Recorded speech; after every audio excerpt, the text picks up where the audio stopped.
اعوذ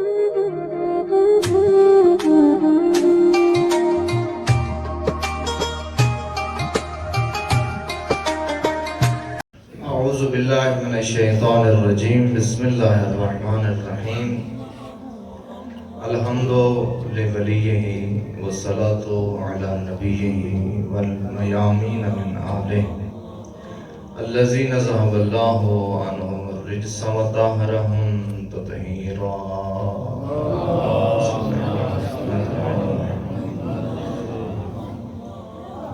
لا لعنت اللہ علی القوم الظالمین اما بعد فقد قال اللہ تبارک و تعالی فی کلامہ المجید و فرقانہ الحمید بسم اللہ الرحمن الرحیم انما المؤمنون الذین اذا ذکر اللہ وجلت قلوبهم واذا تلیت آیاتہ زادتہم ایمانا وعلى ربهم يتوکلون صدق اللہ العلی العظیم۔ آج چونکہ درس تفسیر ہم خود قرآن سے ہی کرنا چاہ رہے تھے، پہلے انواع و اقسام میں چلتے رہے 2 دن تو وقت ادھر زیادہ صرف ہو رہا تھا، خواہش ہوئی کہ آج کچھ آیات سے استفادہ ہو سکے۔ یہ جو سورہ انفال سے میں نے اس آیت کو عنوان قرار دیا ہے، پہلے اس سورت کی فضیلت سنیں۔ صادق آل محمد فرماتے ہیں وسائل الشیعہ میں صلوات چید افراد میں پڑھی ہے، سارے مل کے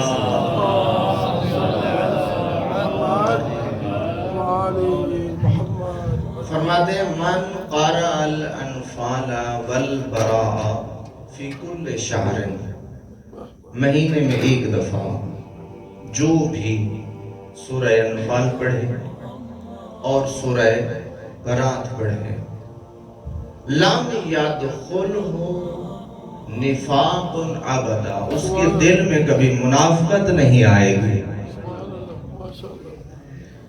حدیث یہاں ختم نہیں ہوئی، لطف لینا اگلے جملے سے۔ فرماتے ہیں وَقَانَ من شیعت امیر المؤمنین حقا،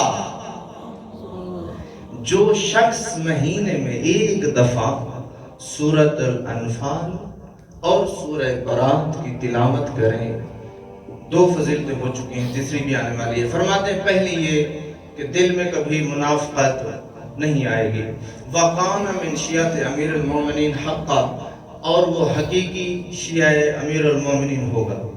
لطف لینا۔ فرماتے ہیں یأکل یوم القیامت فی من مواعد الجنہ، قیامت کے دن یہ بندہ، یہ قاری سورہ انفال، قاری سورہ برات، یأکل یوم القیامت من مواعد الجنہ، یہ دسترخوان پر بیٹھ کر معہم، ان کے ساتھ کھانا کھا رہا ہوگا، حتی یافرغ الناس عاما، لوگ اپنا حساب دے رہے ہوں گے۔ اس سے بڑی فضیلت کیا چاہیے ہمیں؟ سورہ انفال کی تلاوت اور 3 اجر، منافقت سے دوری، شیعہ امیر المومنین ملنے کا سرٹیفکیٹ، اور دسترخوان بھی نصیب، یعنی حساب سے دوسرے لوگ ہوں گے 2-4، یہ فری ہے۔ یہ سورہ انفال۔ اس آیت میں اس سورہ انفال کا جو شان نزول ہے، چونکہ آج 5 منٹ اضافی ملے ہیں تو اس لیے تھوڑا کھل کے آنا چاہتا ہوں۔ سورہ انفال کا جو شان نزول ذکر ہوا ہے، فرماتے ہیں جنگ بدر میں یہ آیات نازل ہوئی۔ وجہ کیا ہوئی؟ یسألونک عن الانفال، کہ لوگ انفال کے متعلق سوال کرنے لگے کہ یہ انفال کیا ہے۔ انفال نوفل سے ہے، یعنی اضافی، زیادتی۔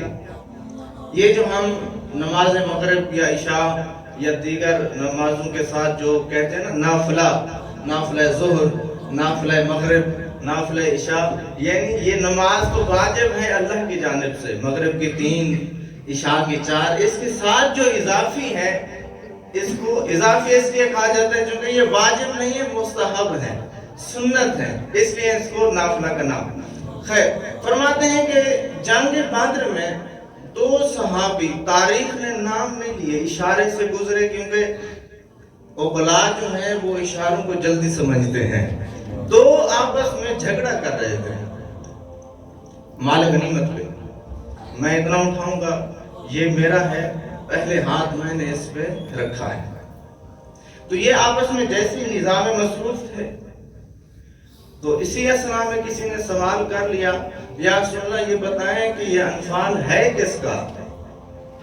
یہ جو آپس میں 2 لڑ رہے ہیں، آپس میں جھگڑ رہے ہیں، آپ ہی فیصلہ فرما دیں یہ کس کا ہے؟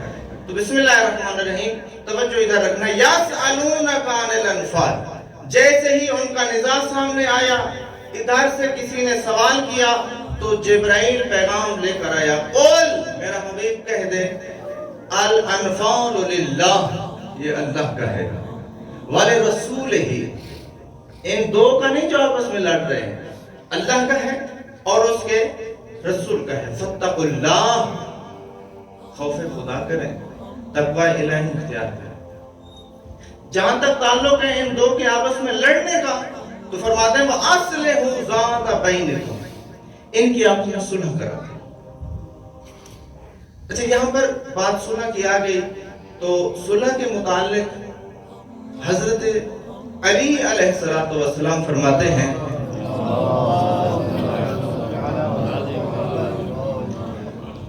نماز اور روزے سے زیادہ فضیلت ہے 2 بھائیوں کی صلح کرا دینا۔ یعنی آپ اگر نماز مستحبات انجام دینا چاہتے ہیں، دیکھا کہ سامنے کسی کی لڑائی ہو گئی، نماز چھوڑیں، ان کی صلح پہ جائیں۔ پھر چھٹے لال ولایت فرماتے ہیں، جو راہ خدا میں انسان مال خرچ کرتا ہے، اگر وہ مال 2 بھائیوں کی صلح میں خرچ ہو جائے تو اللہ کو یہ خرچ زیادہ پسند ہے۔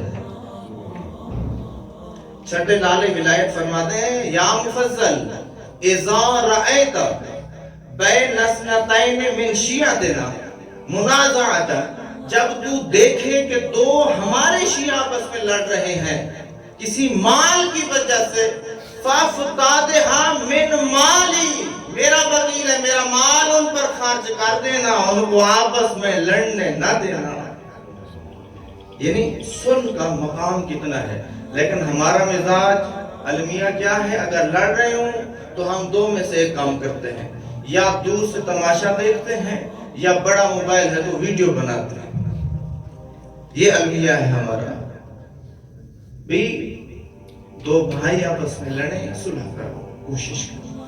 وَأَصْلِحُوا ذَاتَ بَيْنِكُمْ، ایمان کافی نہیں ہے، اطیعوا اللہ، اطاعت پروردگار کرنی چاہیے، وَرَسُولَهُ، اور اس کے رسول کی بھی اطاعت، ان کنتم مؤمنین، اگر تم سچے مومن ہو۔ آگے فرماتے ہیں، انما، فضلاء جانتے ہیں انما کیا اثر رکھتا ہے، حصر، یعنی اس کے علاوہ کوئی اور آپشن ہی نہیں ہے۔ انما المؤمنون، مومن فقط کون ہے، الذین اذا ذکر اللہ، جب اللہ کا ذکر ان کے سامنے آتا ہے، وجلت قلوب، ان کے دل میں خوف آ جاتا ہے۔ تاریخ نے، مفسرین نے اس خوف کو 2 معنی کیے ہیں، بھی یہ اللہ کا ذکر جیسے ہی سامنے آتا ہے تو خوف کیسا ہوتا ہے۔ اگر کسی بندہ کوئی کسی سے محبت کرتا ہے، اگر اس محبوب کا نام آ جائے تو خوشی ہوتی ہے نا، یا پریشانی ہوتی ہے؟ خوشی ہوتی ہے۔ یہ کیسا ذکر خدا ہے کہ ادھر سے نام آیا، ادھر سے ہمیں غم مل گیا، افسردہ ہو گئے، پریشان ہو گئے۔ مفسرین نے لکھا یہ خوف 2 حالتوں سے خالی نہیں، یا یہ کہ جو مسئولیت اللہ نے اس کو دی تھی اس پہ پابند نہیں، اس نے وہ کام انجام نہیں دیا۔ میں اس کو واضح کروں، میری آج ڈیوٹی تھی، کہ میں آ کر درس تفسیر دوں. مسئول تھا اس چیز کا کہ آؤں درس تفسیر دوں. آج میں نے چھٹی کی، حاضر ہی نہیں ہوا. کل جب میرا سامنا ناظم منبر سے ہوگا تو ہنستا ہوا اس کے سامنے آؤں گا؟ نہیں، کوشش کروں گا اس کے سامنے نہ ہوں تاکہ جواب نہ دینا پڑے. انسان جب اللہ کا ذکر سنتا ہے کہ آذان آ رہی ہے، مصلی پہ نہیں جا رہا، جب جانتا ہے کہ حج واجب ہے، حج پہ نہیں جاتا، جب پتہ ہے کہ خمس زکوٰۃ میں نے ادا کرنا ہے، پھر بھی نہیں دے رہا، جیسے ہی ادھر سے آیت خمس دیکھی، جیسے ہی آیت حج دیکھی تو اس پر خوف طاری ہوتا ہے کہ یہ مجھ سے کہہ رہی تھی کہ جو بھی استطاعت رکھتا ہے حج پہ جائے، میں تو نہیں کیا. یہ ہے پہلا معنی خوف کا. دوسرا مفسرین نے لکھا ہے کہ خوف بوجہ اس کی ہیبت، اس کی عظمت، اس کی بزرگی کی وجہ سے. مثلا شاگرد کو اگر استاد کے سامنے بولنا پڑے تو زبان میں لکنت آتی ہے. اگر ایک طالب علم کو مرجع کے سامنے لب کشائی کا موقع ملے تو زبان میں لکنت آتی ہے. کیوں؟ چونکہ مرجع کی ہیبت، بزرگی اور یہ طالب علم. تو فرماتے ہیں اس کی مثال اسی قرآن میں ہے کہ بزرگی کو کس چیز نے کیسے درک کیا. بسم اللہ الرحمن الرحیم. توجہ فرماتے ہیں لو انزلنا هذا القرآن على جبل لرأيته خاشعا متصدعا من خشیت اللہ. اگر یہ قرآن پہاڑ پر نازل ہوتا تو پہاڑ اس قرآن کی بزرگی اور عظمت اور ہیبت کی وجہ سے لرأيته تو دیکھتا کیسے یہ ریزہ ریزہ ہو رہا ہے. من خشیت اللہ، اللہ کے خوف اور عظمت کی وجہ سے. یا فرماتے ہیں قرآن نے دوسری مثال دی ہے کہ یہ بزرگی، یہ عظمت کا حقیقی درک اور احساس کن لوگوں کو ہے. فرماتے ہیں انما یخشی اللہ من عبادہ العلماء. علماء جانتے ہیں قرآن کا کیا مقام ہے، علماء جانتے ہیں وارث قرآن کا کیا مقام ہے. جیسے ہی فرماتے ہیں یہ سامنے آیات آتی ہیں، ذکر خداوندی ہوتا ہے تو ان پر ایک خشیت اور ترس، خوف طاری ہو جاتا ہے. لیکن ہر ایک کو یہ نصیب نہیں. آگے فرماتے ہیں دوسری علامت. اس آیت میں 5 مومن کی علامتیں بتائی گئی ہیں. 3 مانوی ہیں اور 2 خارجی ہیں، یعنی ان کا تعلق عمل سے ہے. پہلی علامت جیسے ہی ذکر خدا سامنے آیا ان کے دل مغموم ہوئے. دوسری علامت فرماتے ہیں اذا تلیت علیہم آیاتہ زادتہم ایمانا. جیسے ہی آیات قرآن کی تلاوت ہوتی ہے ان کے ایمان میں اضافہ ہوتا ہے. یاد رکھیں جو بھی زندہ چیز ہے اس کو رشد چاہیے، نمو چاہیے، ترقی چاہیے، منزل آگے کی طرف بڑھنا ہے، اس کو یہ چاہیے. فرماتے ہیں جس چیز کی طرف بھی توجہ کریں تو یہ ایمان جو ہے اس کو بھی پیش رفت چاہیے، اور اس کی غذا کا نام تلاوت قرآن ہے. اگر آپ چاہتے ہیں آپ کا ایمان مزید محکم اور پیش رفت کرے، ایمان کے جو درجات ہیں وہ حاصل ہوں تو قرآن کی تلاوت کریں. گھر بیٹھے ہوئے ہیں، فرصت محسوس ہوئی تو فرماتے ہیں چھٹے امام نوروا بیوتکم بتلاوت القرآن. اپنے گھروں کو منور کریں تلاوت قرآن سے. یہ ضروری ہے. لیکن ہمارا المیہ کیا ہے؟ ہم قرآن کو کب ہاتھ لگاتے ہیں، کب چومتے ہیں؟ جب قسم کا معاملہ آ جائے، جہاں پر گواہی دینے کی ضرورت پڑ جائے. عزیزان قرآن اس لیے نازل نہیں ہوتا. یہ قاری قرآن کو مقام حاصل ہے. تھکے تو نہیں آپ؟ یہ قاری قرآن کو مقام حاصل ہے. فرماتے ہیں جب یہ جنت میں جائے گا نا، جنت میں درجات ہیں. جہنم میں طبقات ہیں. یہ قاری قرآن کے لیے امام فرماتے ہیں اقرا ورقا، قرآن پڑھتا جا درجات پاتا جا.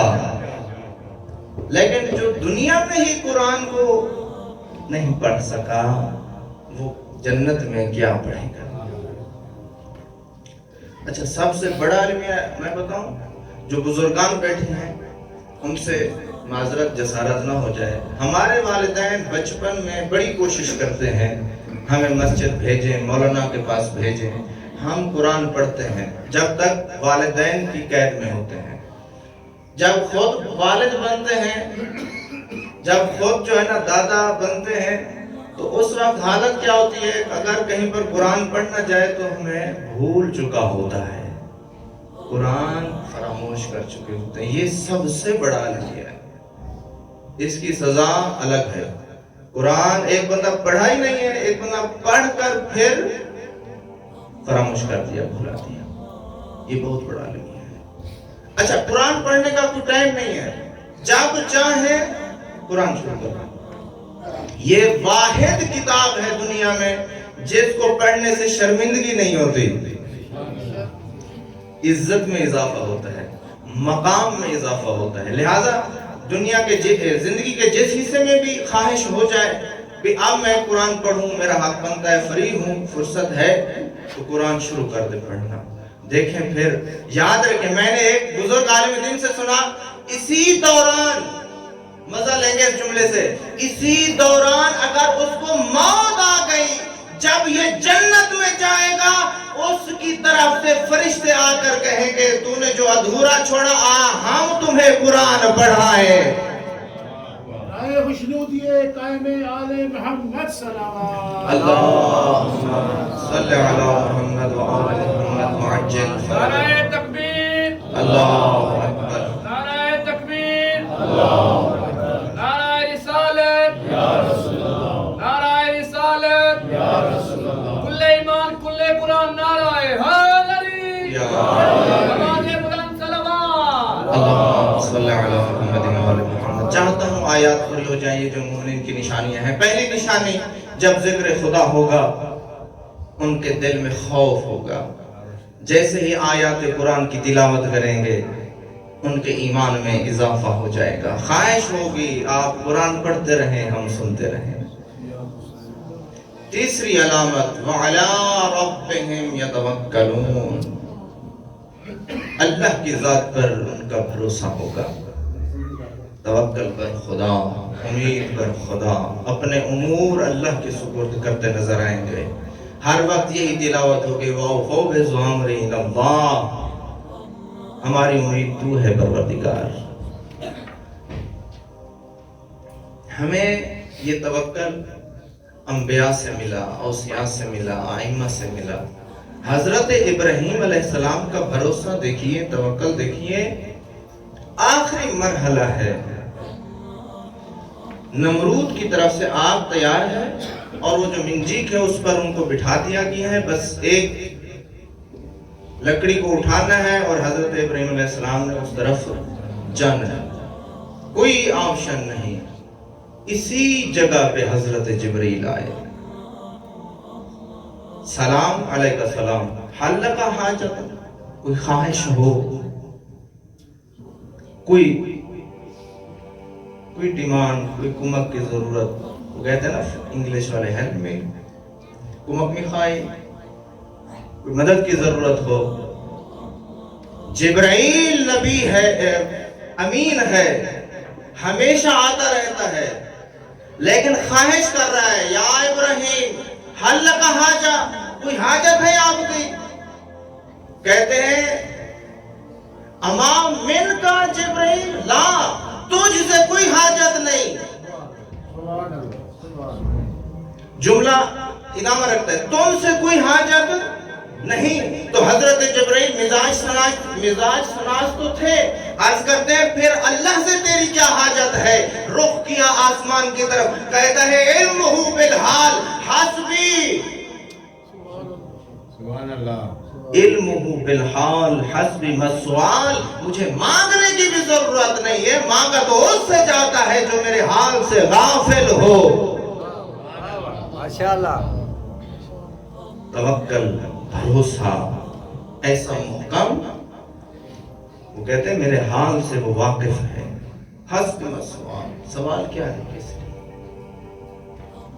لیکن یاد رکھو ایسا توکل بھی نہ ہو کہ بندہ گوشہ نشینی اختیار کر لے، کیا ضرورت ہے کمانے کی، کیا ضرورت ہے بچوں کو سکول بھیجنے کی، کیا ضرورت ہے کچھ کرنے کی، سب کچھ ہو جائے گا، اللہ پہ بھروسہ ہے۔ نہ، اس کو بھی بھروسہ نہیں کہتے۔ ایک واقعہ سنا ہے میں نے، خود میری نگاہ سے نہیں گزرا چونکہ روزے کی حالت میں ہے، تو فرماتے ہیں کہ ایک چوپان بکریاں چرانے والا دیکھا کہ نماز کا ٹائم ہو گیا، جماعت ہو رہی ہے، تو فوراً جہاں بکریاں تھیں ان کو چھوڑ کر فوراً پیغمبر کی خدمت میں آیا اور جماعت سے نماز پڑھی۔ تو پیغمبر تو سب کو ایسے سلام کرتے تھے جیسے امیروں کو کرتے ہیں، ان کی نگاہ میں امیر فقیر کا کوئی فرق نہیں تھا۔ فرماتے ہیں آپ کی بکریاں کہاں ہیں؟ آپ کے گھر نماز میں مصروف ہیں۔ عرض کرتے ہیں یا رسول اللہ وہ جنگل میں ہیں، چل رہی ہیں، اپنا لگی ہوئی ہیں اپنے کام میں۔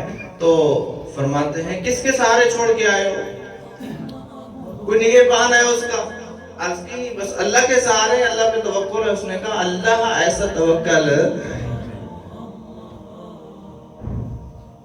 یہ توکل جو ہے اس طرح کا بھی نہیں ہونا چاہیے۔ اسباب جو ہیں ان کو حاصل کرنا چاہیے، پھر اس کی ذات پر حفاظت کر۔ فرماتے ہیں آپ اپنی گاڑی جو ہے گیٹ کے اوپر کھڑی کریں، تالا لگائیں، جب نکلے تو آیت الکرسی تلاوت کر کے نکلے، اگر چور آئے گا بھی صحیح، اندھا ہو کر جائے گا، اپنی طرف سے تو کوشش کر۔ چوتھی علامت، پانچویں فرماتے ہیں کہ الذین یقیمون الصلاۃ، وہ نماز پڑھتے نہیں، قائم کرتے ہیں۔ اگر ہوتا نا جملہ یہاں پر فضلہ ہے اس لیے وضاحت دینا ضروری ہے۔ الذین یقیمون الصلاۃ، وہ نماز پڑھتے ہیں مومنین، نہ یہاں پر ہے یقیمون الصلاۃ، نماز پڑھنا اور ہے، قائم کرنا اور ہے۔ روزے کی حالت میں ہے، قرآن کی تلاوت سن رہے ہیں، میں آپ کے اذہان عالیہ کی ابھی رفتار دیکھنا چاہتا ہوں کہ میں اس اشارے میں بتاؤں گا پڑھنا کسے کہتے ہیں، قائم کرنا کسے کہتے ہیں۔ میدان جنگ ہے، علی مصروف ہیں یا آسمان کی طرف نگاہ کرتے ہیں؟ کسی نے کہا یا علی اوپر کیا دیکھتے ہیں، آسمان کی طرف کیوں دیکھتے ہیں؟ فرماتے ہیں دیکھتا ہوں کہیں نماز کا ٹائم تو نہیں ہو گیا۔ یہاں پر جو آسمان کی طرف دیکھ رہے ہیں، یہاں پڑھنا نہیں قائم کرنا مراد ہے۔ قائم یعنی ہر حال میں نماز کو پڑھنا ہے، ہر صورت میں۔ آخری فرماتے ہیں وَمِمَّا رَزَقْنَاهُمْ يُنْفِقُونَ، اللہ کی راہ میں خرچ کرتے ہیں۔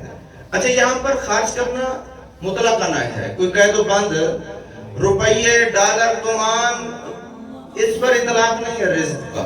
فرماتے ہیں اللہ نے آپ کو علم دیا ہے وہ خرچ کریں، اللہ نے آپ کو ہنر دیا ہے وہ خرچ کریں، اللہ نے آپ کو تجربہ دیا ہے وہ خرچ کریں، اللہ نے آپ کو اچھی فکر کا مالک بنایا ہے وہ اسلام کی بقا کے لیے خرچ کریں۔ سمجھے اللہ کی راہ میں ایسے خرچ کر رہے ہیں جیسے کوئی ڈالر خرچ کرتا ہے۔ دعا کرتا ہوں پروردگار ہمیں قرآن سمجھنے، پڑھنے اور اس پر عمل کی توفیق عطا فرمائے۔